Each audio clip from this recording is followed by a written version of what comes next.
Assalamualaikum warahmatullahi wabarakatuh.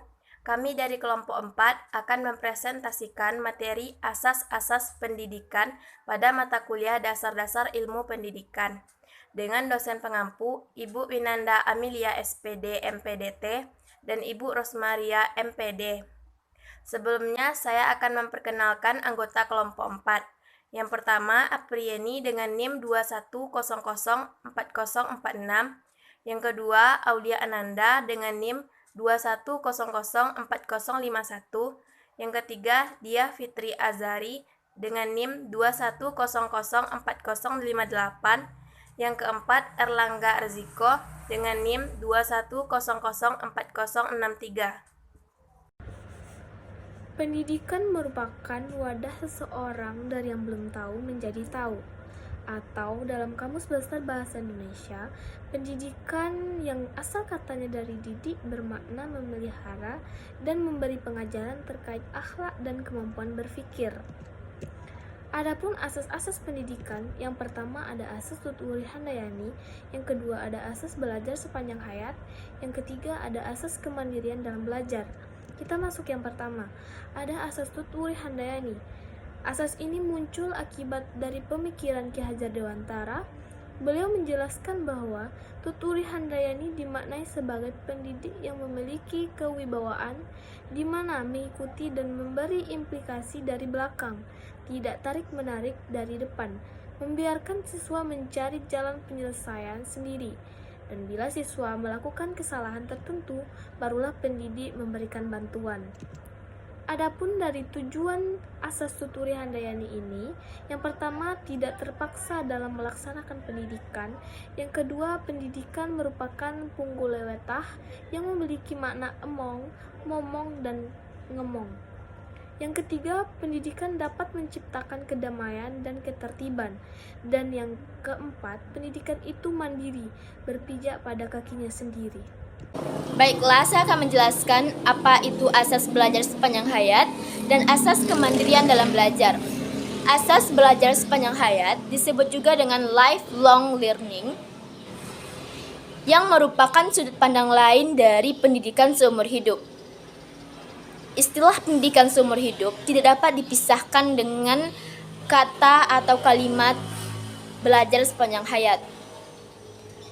Kedua istilah ini tidak dapat dipisahkan antara satu sama lain.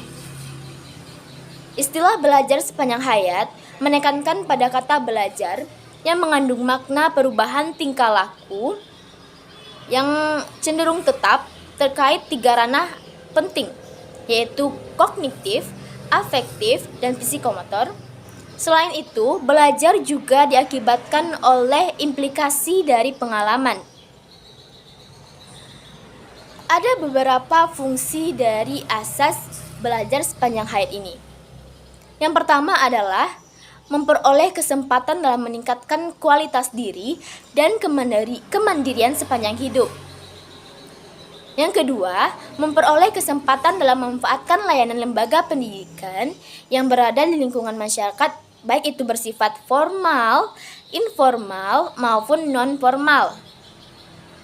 Selanjutnya, memperoleh kesempatan dalam mengikuti program pendidikan yang selaras dengan minat, bakat, kemampuan, dan pengetahuan seseorang dengan maksud mengembangkan pribadi secara utuh menuju profil manusia yang sesungguhnya sebagaimana dilandasi oleh Pancasila dan Undang-Undang 1945, serta memperoleh kesempatan dalam mengembangkan potensi diri melalui jenjang pendidikan, baik itu dari tingkat atau jenis tertentu.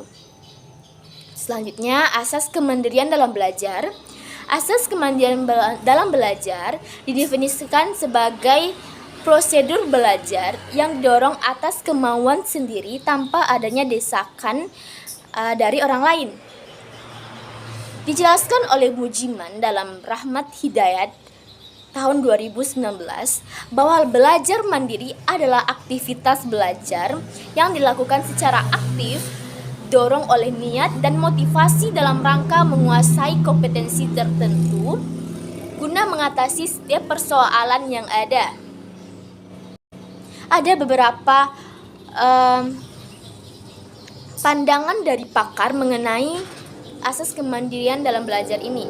Yang pertama adalah belajar mandiri menekankan posisi peserta didik sebagai orang yang mengatur atau memanage sendiri gaya belajarnya dan menjadi pemilik tanggung jawab terhadap proses belajar mereka sendiri. Selanjutnya, peran keinginan,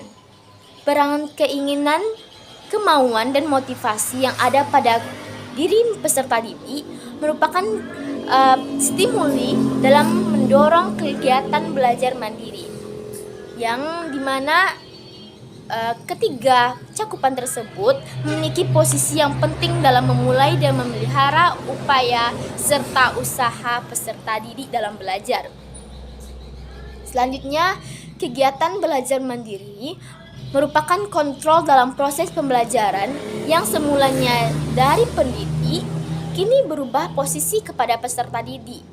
Peserta didik memiliki kebebasan untuk memilih dan memutuskan program pembelajaran apa yang hendak mereka capai dan bermanfaat bagi dirinya.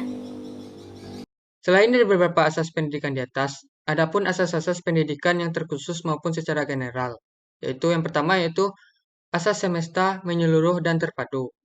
Dalam asas pendidikan ini, cakupan terdiri atas 3 bagian, yakni semesta, menyeluruh, dan terpadu. Yang kedua, asas tanggung jawab bersama.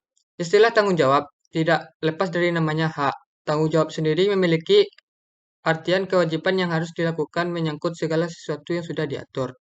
Yang ketiga, asas manfaat adil dan merata. Asas manfaat adil dan merata meliputi asas non-diskriminatif, di mana melihat manusia seluruhnya tanpa campur tangan diskriminasi di dalamnya. Yang keempat, asas alam terkembang jadi guru. Asas ini berasal dari falsafah suku Minangkabau, Sumatera Barat yang kemudian diterapkan juga dalam penyelenggaraan pendidikan di Indonesia. Implementasi asas-asas pendidikan dalam proses pembelajaran. Asas kemandirian dalam belajar bukan hanya dalam berbentuk kurikulum saja, namun juga dalam bentuk ekstrakurikuler.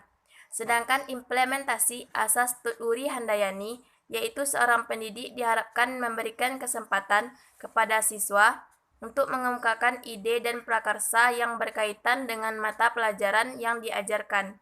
Peranan pendidik hanyalah bertugas mengarahkan siswa sebagai fasilitator.